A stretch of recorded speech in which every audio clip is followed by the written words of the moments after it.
in today's video, let's talk about lighting.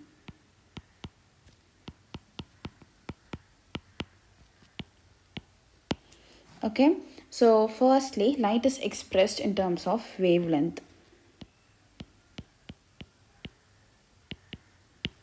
And if we see a wavelength,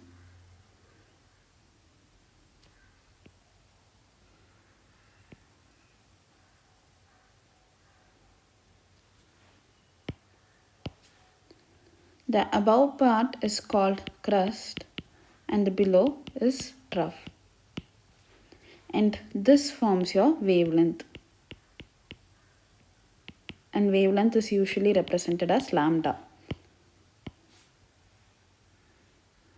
Okay, so wavelength is lambda and its unit of measurement is meters. Then there is something called as frequency. So what is frequency?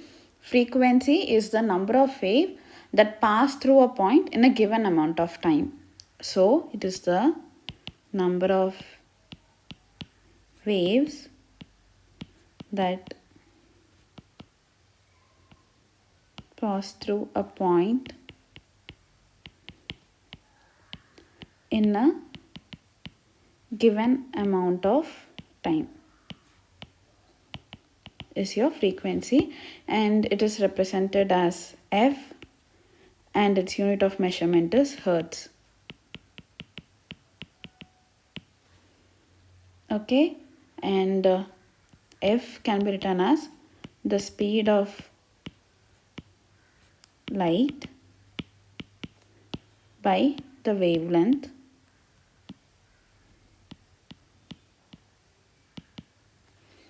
or F is equal to C by lambda. And we know the speed of light is 3 into 10 to the power meter per second. This is something that we have learnt in our school days. So the speed of light is 3 into 10 to the power meter per second. Now let's see an example for this now. For example, let us say if the wavelength of a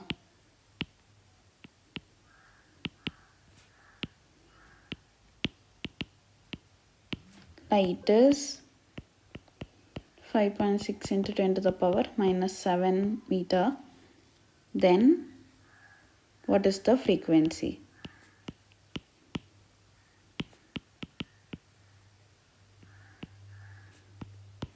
So what do?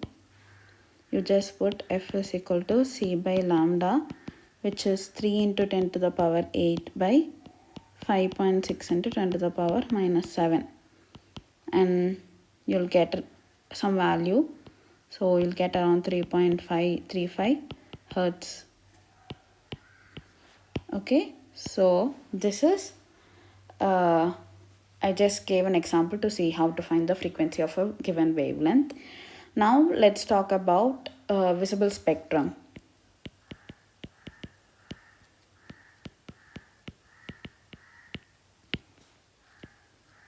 So what does this mean? We know that WebGR, right? So WebGR is like violet, indigo, blue, which is the color of the rainbows. And the visible spectrum is around 400 nanometers to 700 nanometers. So this range falls between that.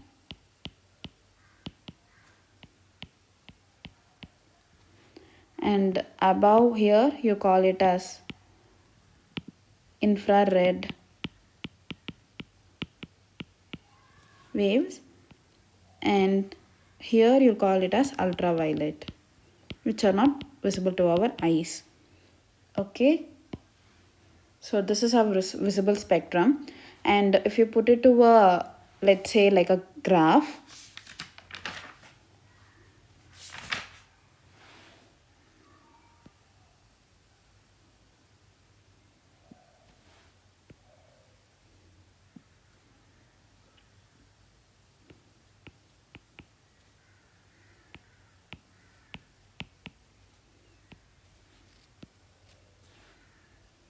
And let's say this is your wavelength, and these are the colors I'm talking about within the visible spectrum, and this is your sensitivity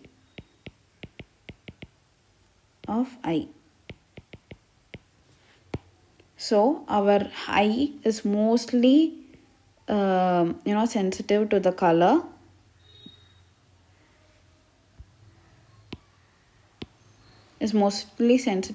color greenish or yellowish green. So this is known as the sensitivity of eye.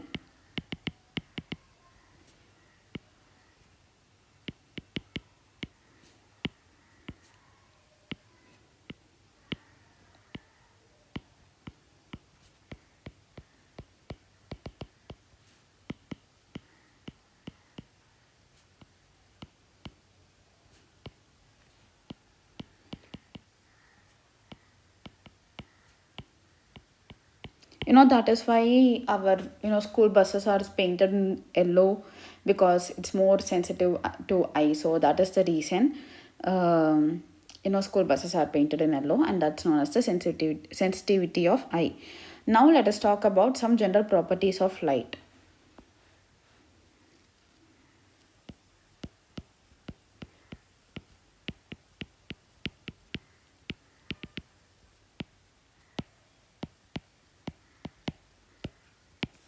So the first property is rectilinear propagation, which means light travels in a straight path unless and until it is disturbed. Okay, so the first property is rectilinear propagation.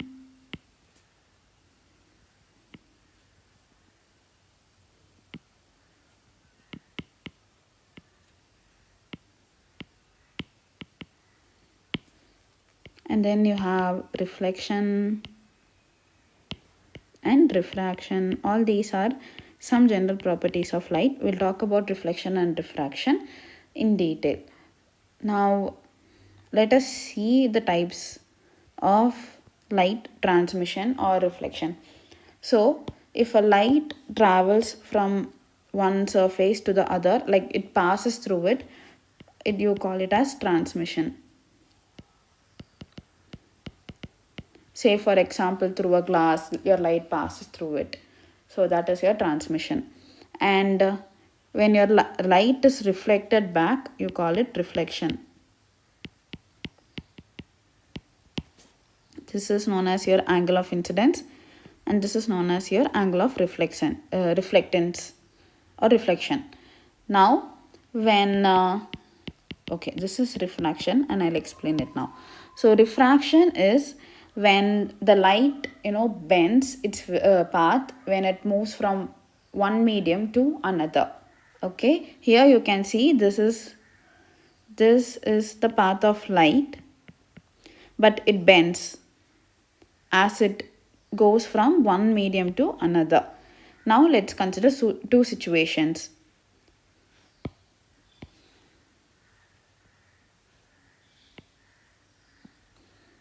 This is rarer medium, and if this is denser medium, and this is considered our normal line, and this is your reflected ray.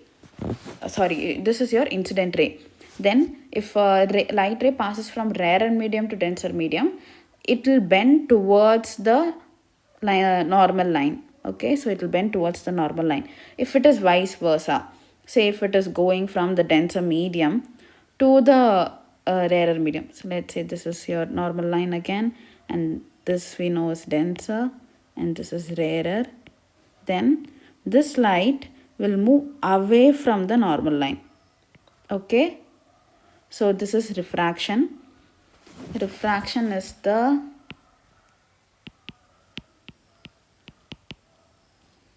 bending of light from one medium to another. And if it goes rarer to denser, it moves towards the normal line, and If it moves denser to rarer, it moves away from the normal line, and vice versa. So this is refraction. Now let's move to diffraction.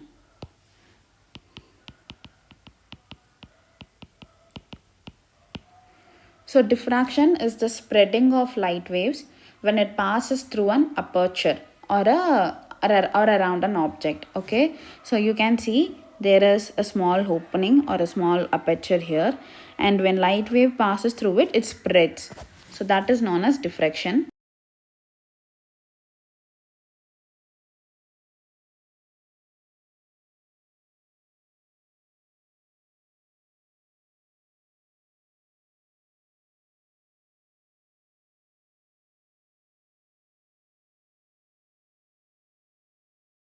Now, when a light passes through a transparent material or any mostly transparent material, but a part of its energy is dissipated as heat energy. So it loses its intensity, like the wave loses its intensity, and that is known as absorption.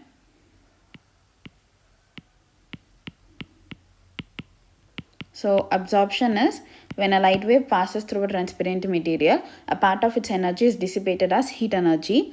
Then it loses its speed, and that is known as absorption. And this is called scattering. So scattering is nothing but when the light wave hits an object, it scatters around it in all directions. So that is scattering. Let's move on to type of reflection. There's also type of diffraction or type of transmission. It's all similar, and we'll be looking into reflection alone here. So this is types of reflection. In a smooth surface, your incident ray in a smooth surface, your incident ray is reflected back in a single wavelength, like it's reflected back in a single wave and in a single direction. Okay, and most of the time your angle of incidence is equal to the angle of reflection. But in a rough surface,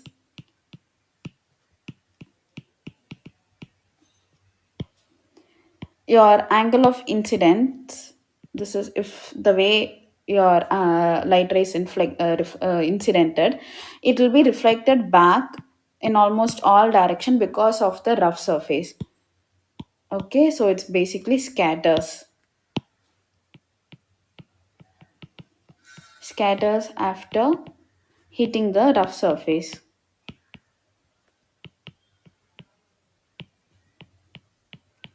in all direction.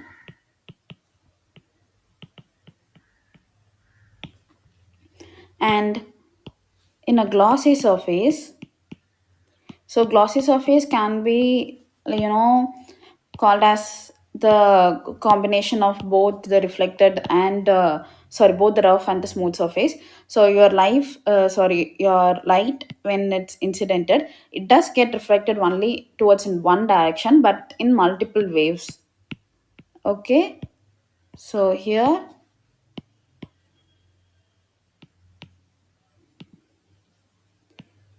gets reflected towards one direction, but in multiple waves.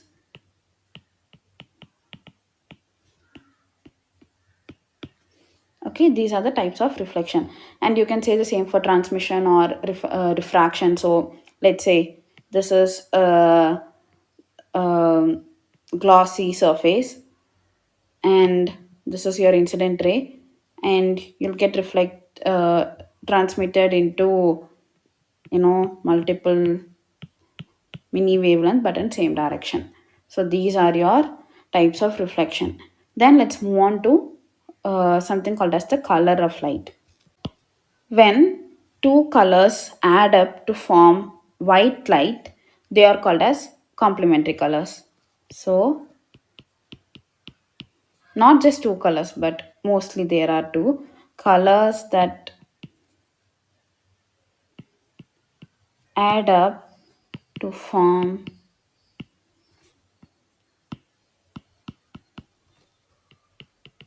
white light are called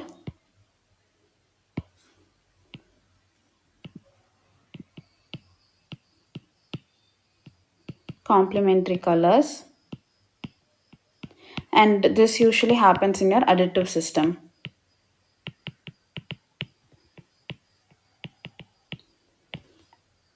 And in subtractive system, you basically subtract colors from it, which leads you to black. Okay, so these are color system. Then there is, you have Munshell color system,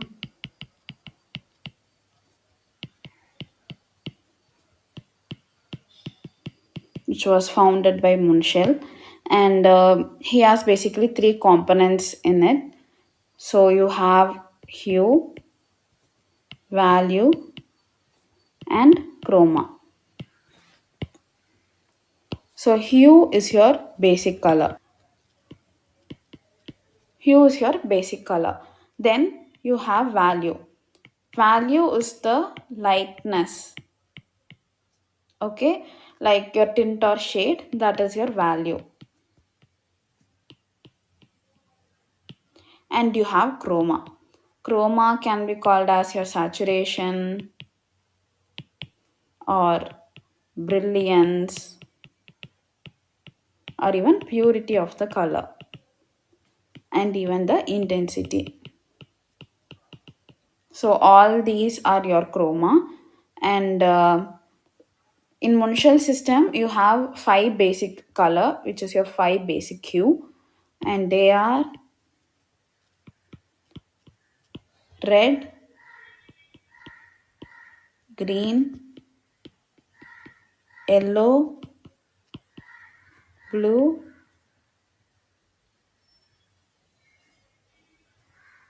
and purple. There is something called as color temperature,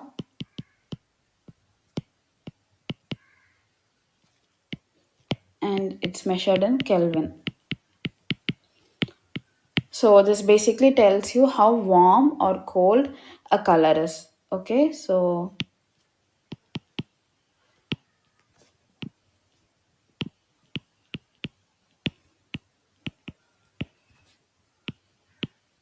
your warm colors could include, red, orange, yellow. These all constitute warm colors, while colder colors are mostly blue and kind of violetish. All those are cooler colors, and these color temperatures can be used to create an ambience. Say for example, you want to create a nice cozy cafe style, then you would choose more warm toned temperature colors that are most suiting to the ambience. So the range, if you see, your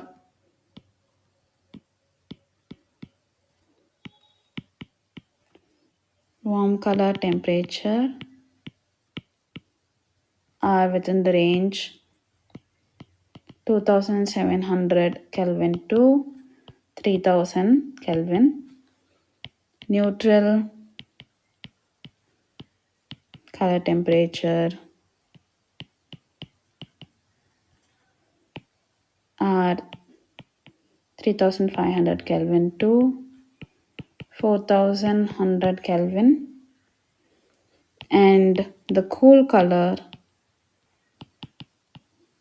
temperature are like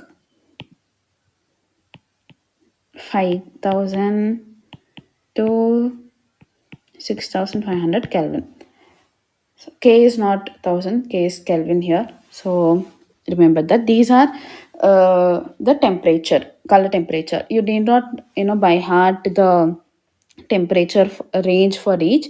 Just remember that something below 3000 is warm, and above 4000 is colder, and between them is your neutral color temperature. Then you have something called as color retention.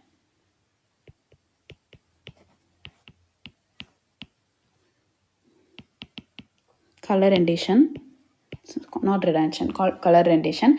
Color rendition is basically how accurately a light source can reveal the true color of its object. Okay, so for example, in a different light setting, your red color could look a little maroonish. Okay, so that is your color rendition.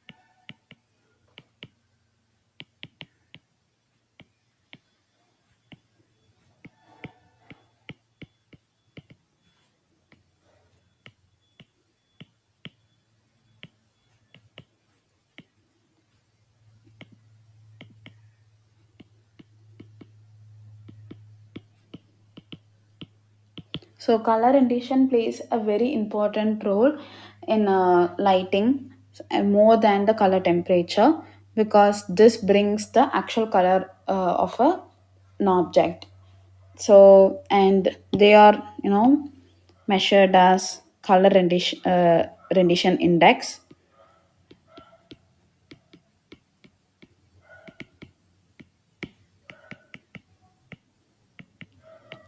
C, or also called as CRI, and it's a range of 1 to 100, and the more the CRI, the better the light source. Okay, so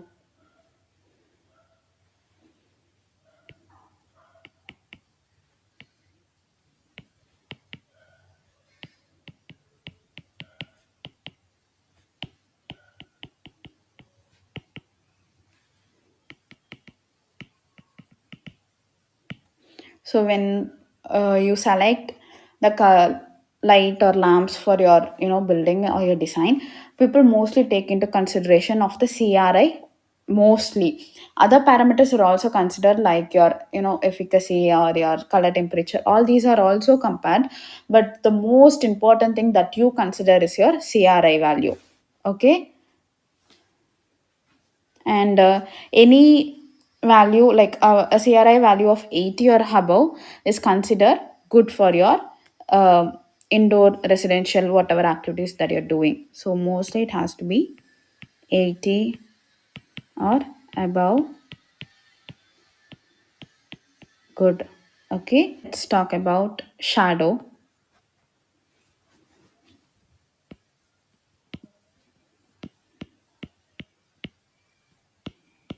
So imagine this is a ball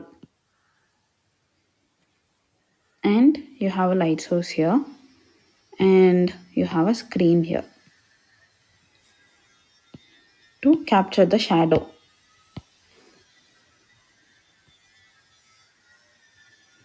So your light hits the ball, and its shadow is casted on the surface. Okay, and if you see the shadow, let us say this is the shadow. Okay,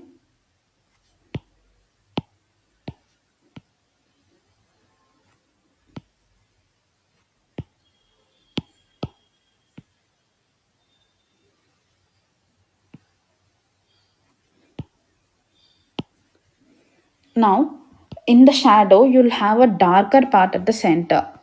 Okay, and that is called as umbra. Umbra is the darker part. The outer part, which are fading, those are called as penumbra.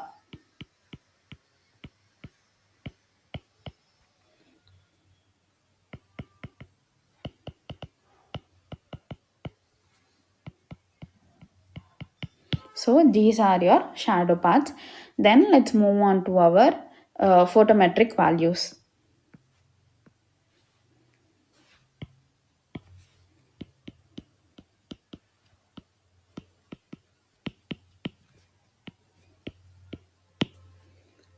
So let's start with an diagram first so that it's easier for understanding.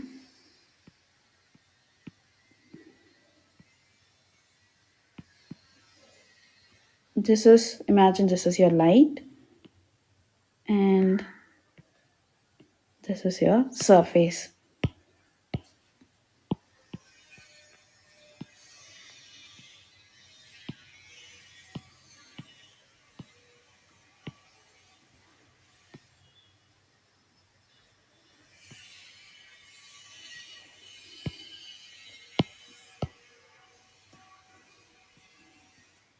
So this light energy that is emitting from your light source is called your luminous flux.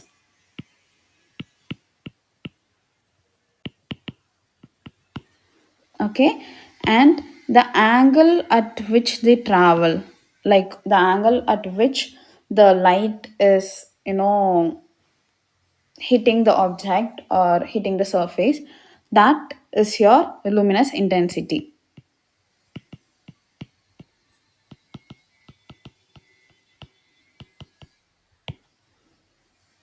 And whatever that is, hitting on the surface, that is your illuminance. And light after hitting the surface, it brightens it. But before that or after that, some of the light is reflected, right? Right. Some of the light is reflected from its surface. So this reflection is your luminance. Okay. Now let's talk about each term one by one.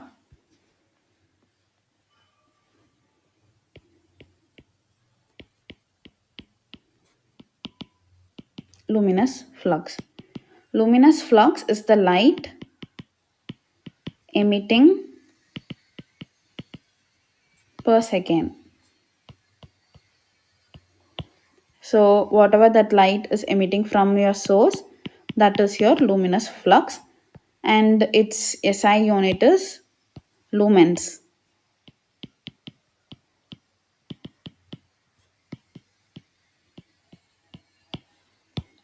Okay, now let's talk about luminous intensity.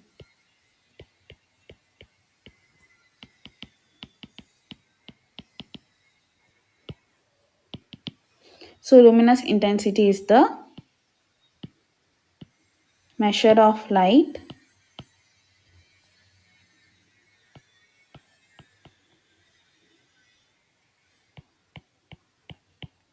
in a specific direction.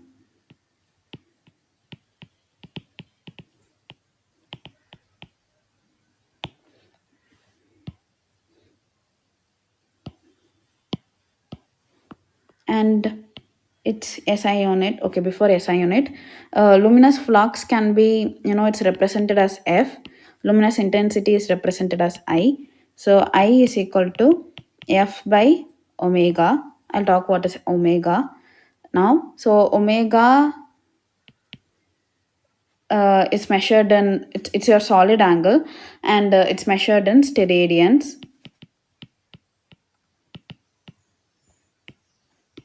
This is your solid angle.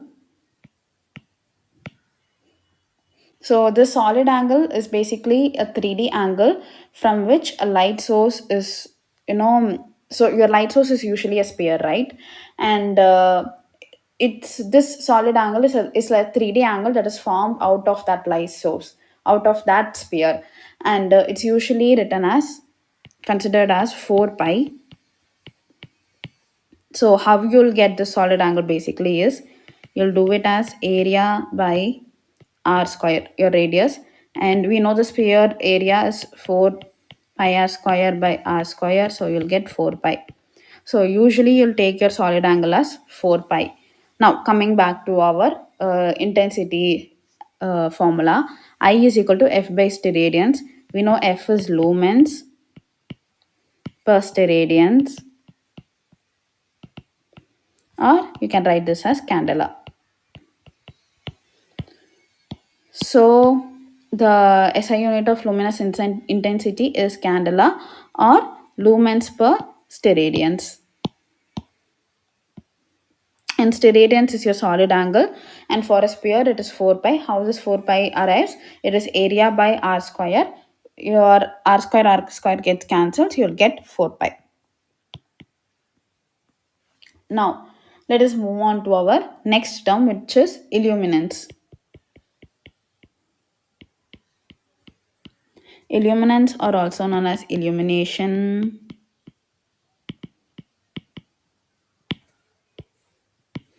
and this is represented as E. So this is your unit flux per area.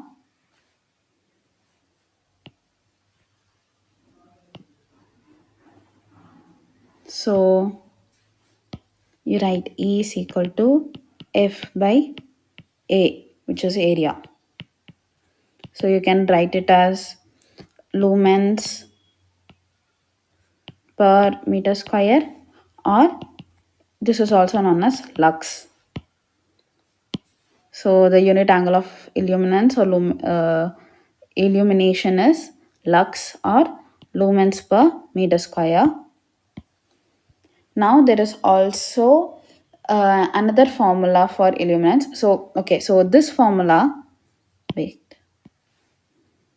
this formula is used when the light is hitting the surface normally, like perpendicularly, but sometimes it reflects in an angle, right? So most of the time hits the surface at an angle. So that time you use a formula which is kind of taken from the Lambert's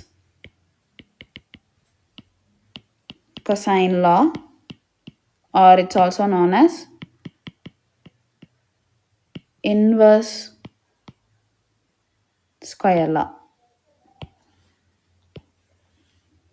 And this is E is equal to I by r square into cos theta. And I'll just explain how this I by r square arrived. Okay, so it's not important. I'm just like doing it so that it's easy to understand and it's easier to memorize the formula. We know E is equal to flux per unit area, right? This is the formula that we know. And we also know intensity is nothing but your F by solid angle, and we also know that solid angle is nothing but area by r square, right? Now if you consider your I, if you substitute this here, you can write F by A into r square. Okay, and your F by A is nothing but E, so I is equal to ER square. So your E is nothing but I by R square. Okay, I'm just writing it here so that it's easier to memorize the formula. It's of not importance, but what is of importance is what is your theta here. So let me see.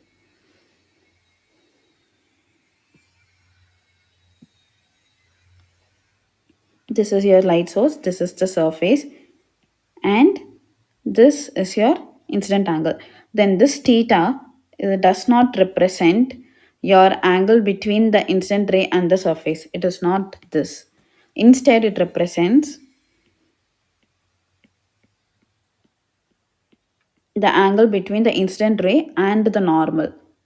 Okay, so this theta is your angle between incident ray and normal. So I hope this is clear. Now let's move on to our last term, which is luminance.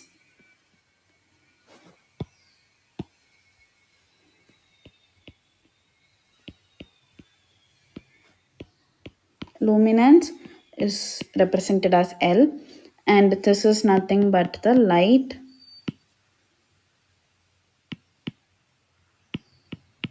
reflecting from the surface.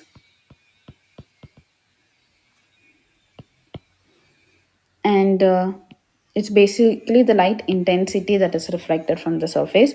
So you'll write it as L is equal to I by area into cos theta. So we know I is your intensity, A is the area of the surface from which it's reflected, then cos theta is the angle between the observer and normal of the surface. Okay, so this is luminance. Now let's move on to efficacy. So efficacy basically, tells you how well a light source converts the energy into light. Okay, so how well it consumes the energy and converts it into light is basically your efficacy.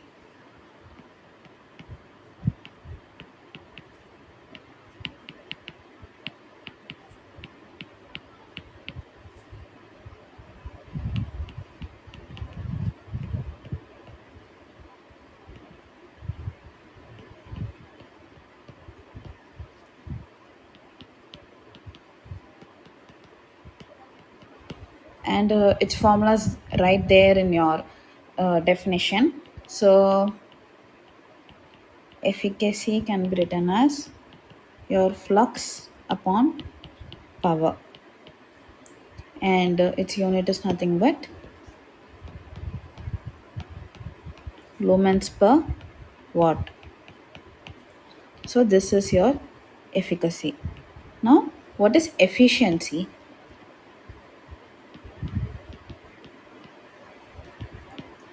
Efficiency is basically the overall performance of the lighting system, and the lighting system includes your light source, the fixture, etc., and it's usually expressed in percentage.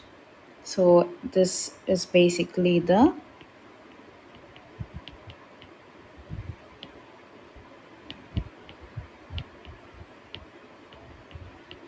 overall performance of the lighting system,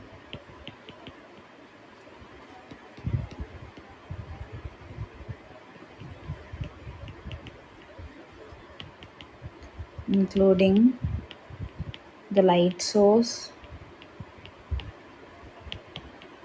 fixture, etc. Fixtures are also called as luminaires, so remember that. And the formula for efficiency is the efficacy of the bulb by total efficacy into 100. I'll just give an example so that this is understood easily. Now consider a light bulb, and the efficacy of it is, so the bulb has an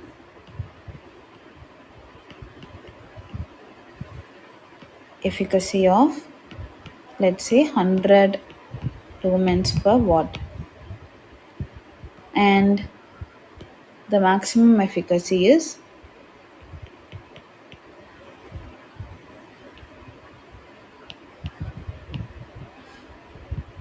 150 lumens per watt. Then what is the efficiency of that bulb? So what do you do? Efficiency is equal to efficacy of the bulb by total efficacy into 100. So 100 by 150 into 100, and you'll get I think it's around 66 percentage. So that is the efficiency of the bulb. Now let's move on to other set of you know formulas that could be asked, and which is the number of lamps.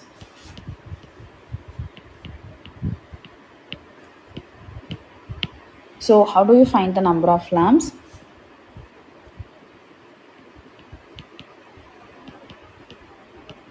The formula to find the number of lamps is the illuminance into area divided by flux into modification factor into utilization factor.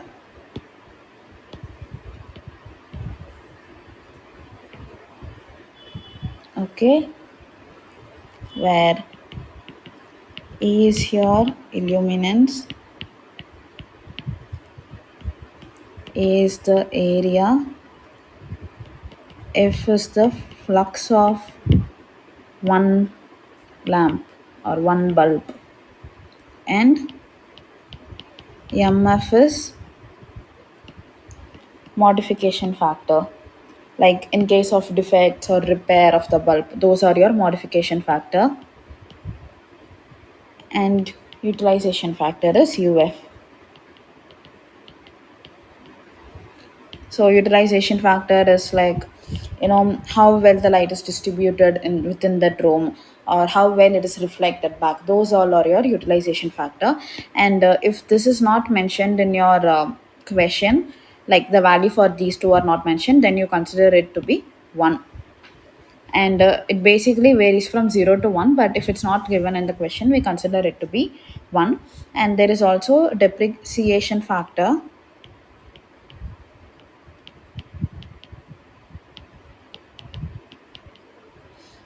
So depreciation factor is nothing but the inverse of modification factor. So sometimes in question they won't give you the modification factor, but they'll give you the reciprocation factor. So you put it in the inverse of 1, and then you'll get your modification factor. Okay, this is 1 by modification factor. I hope the number of lamps formula is clear. Now let us see the spacing. If you have, like, say this is your room, then you have like, and you're giving like, let us say you're having a nice fall ceiling and you're having lights all over here. Then what is the spacing between them? Okay, so let's find the formula for that. Spacing between the fixtures is equal to the square root of area of that room divided by the number of lamps, gives you the spacing. And to find the number of fixtures to be placed in each row, so for each row or column, you divide the room length or width depending upon it divided by the spacing. So divided by the spacing gives you the for each row how many fixtures are to be placed. Okay, so this is to do with number of lamps and other related formulas. Now let's move on to the next. I'm going to talk about the different types of light and its efficacy, its CRI value, and either it has a warm color or a cooler color, and where that can be used. Okay, most of the time you have questions asked in gate like, let us say for a parking lot, what is the best kind of lighting system that can be used?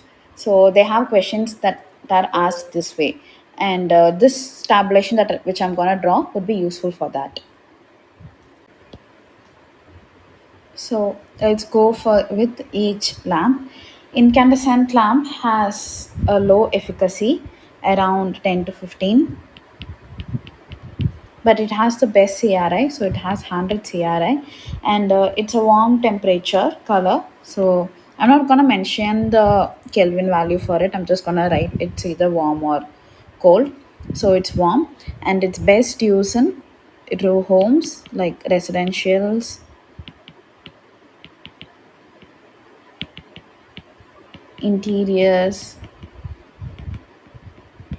and decorative lighting.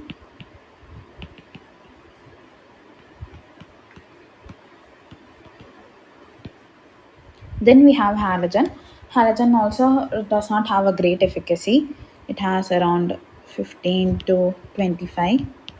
This also has like really good CRI, 100 CRI, and this also has a very warm to neutral.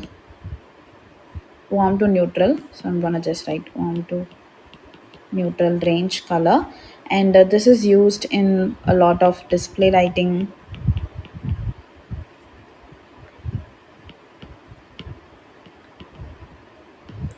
So museums, exhibition halls, restaurants, theaters, retails, all those are has like halogen lights are very useful in all those places. Then we have fluorescent tube. So fluorescent tube has like a good efficacy of 50 to 100, and its CRI value is 70 to 90, and this has like a warm to cool like color temperature, and it's best used in offices, classroom, hospitals. So it's best used in all those places. Then you have compact fluorescent, which is also called as the CFL, and this also has good efficacy around 50 to 70, decent CRI as well, good CRI, so around 80 to 85, and this ranges from warm to cool again, and this is again used in mostly residential and sometimes even commercial spaces. Then you have metal halide. Metal halide has good efficacy of 75 to 100 range, and it also has decent CRI value of 60 to 90. It has more cooler tone, cooler color temperature, and it's best suited for stadiums, industrial areas, and large halls.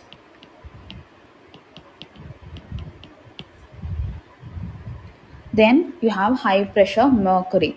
High pressure mercury has like good around like decentish efficacy.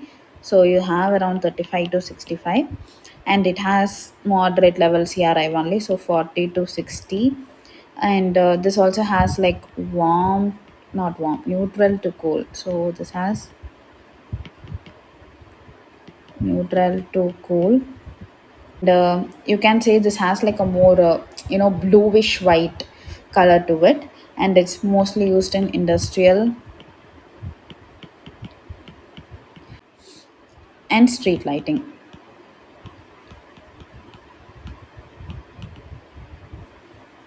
Then you have high pressure sodium.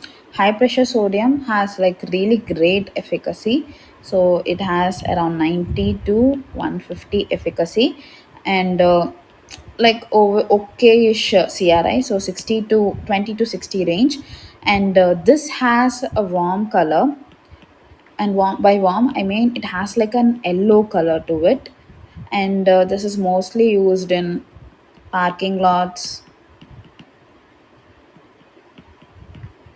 highways, and street lights, so street. Okay. Then you have low pressure sodium. Low pressure sodium is probably the only lamp that has like really great efficacy. It has around 100 to 200, but it has like zero CRI, and which means it has a very monochromatic yellow color. So this is warm, but it has a very monochromatic yellow tone to it, and this is very rarely used because of that. So they either use it in tunnels or roadways, etc. Then you have sulfur lamp. Sulfur lamp has nice efficacy of 80 to 120, and the CRI ranges from 75 to 80, and it's more cool temperature, but it's mostly used in like warehouses and large halls, those kind of places. Then you have induction lamp. Induction lamp has a good decent amount of efficacy like 60 to 90, and has a good CRI of 80 to 90, has a neutral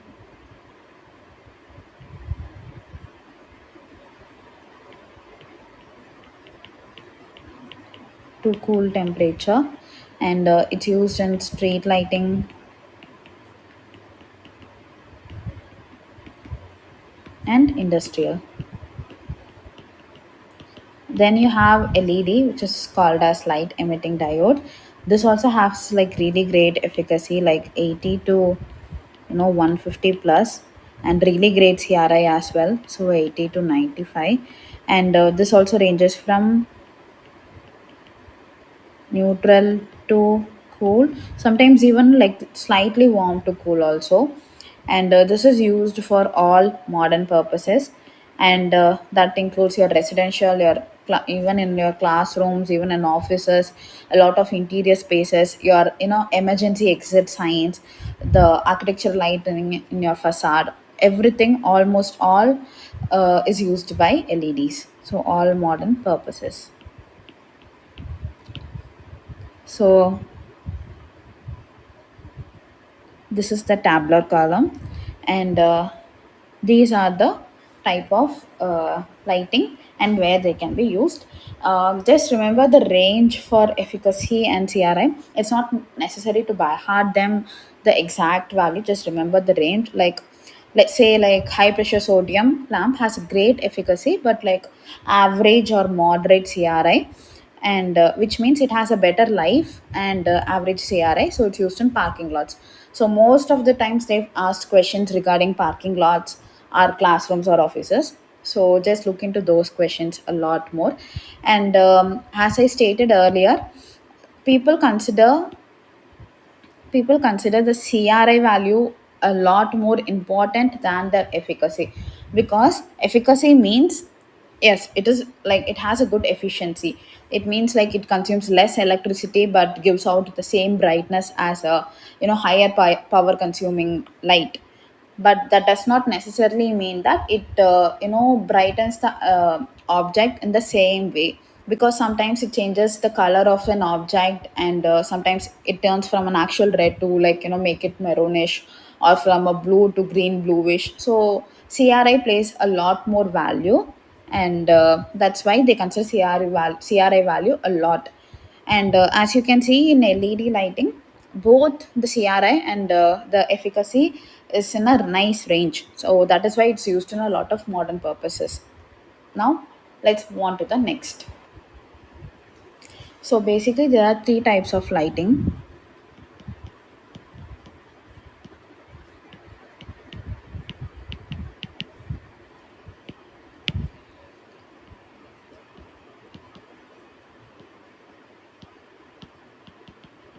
ambient or general lighting,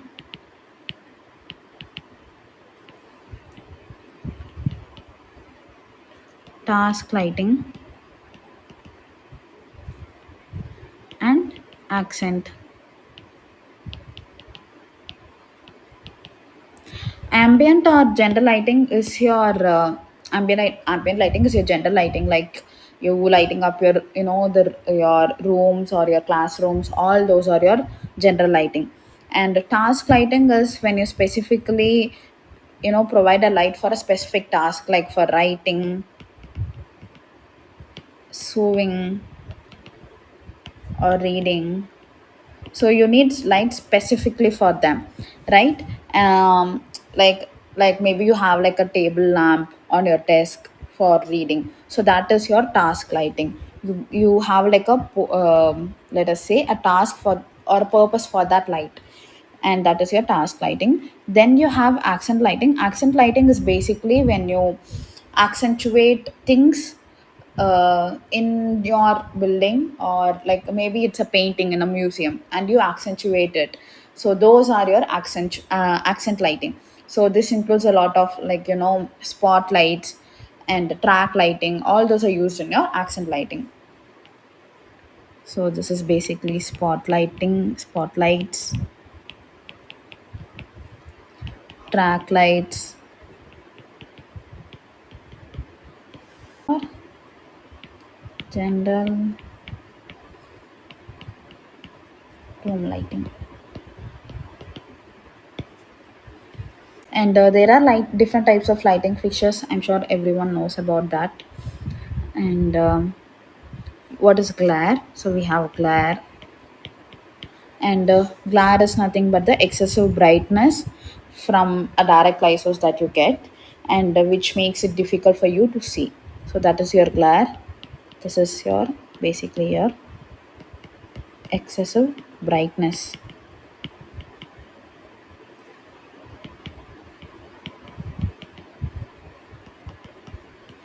making it difficult to see, is glare. And then you have something called as the albedo values.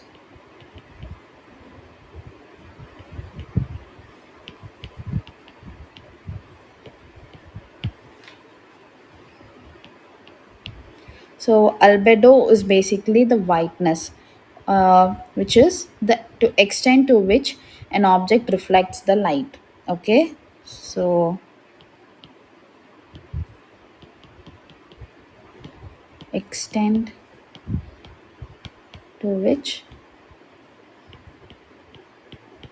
an object reflects light, and albedo means whiteness.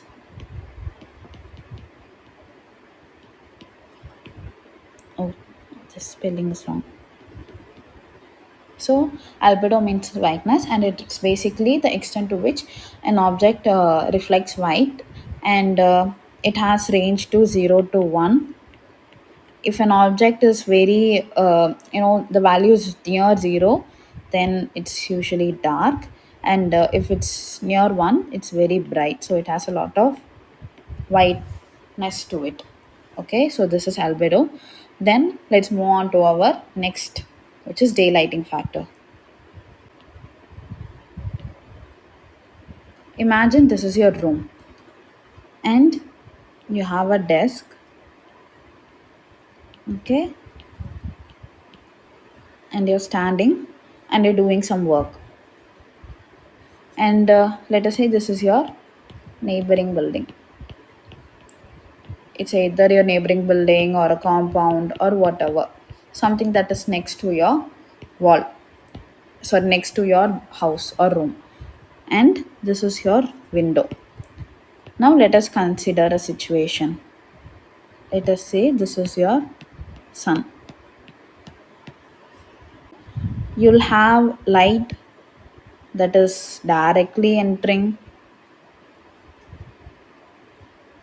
and you'll have light which is externally reflected in,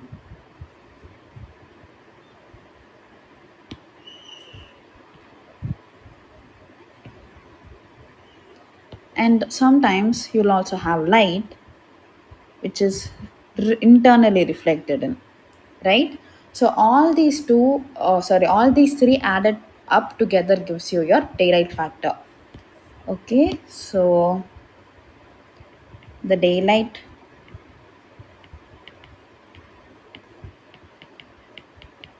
factor is equal to the sky component, which is directly entering your uh, room, and you have internally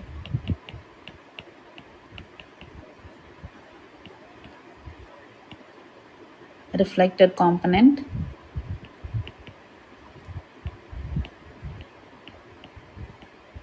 which is known as I, RC and plus externally reflected component,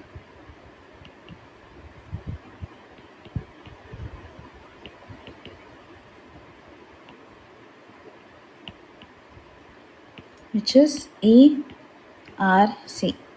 So you can write DF or daylight factor is equal to sky component plus internally reflected component plus externally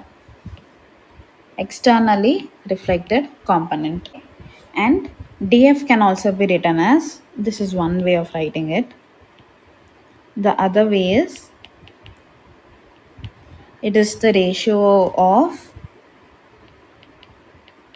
internal illuminance to that of outside illuminance into 100. Okay, so EI is indoor illuminance, E naught is outdoor illuminance, and DF is your daylight factor.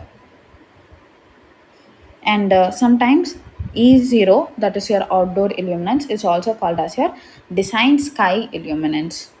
So this is also called as design sky illuminance. And that is about lighting. In the next video, we'll solve sums from the formula that we used or talked about today.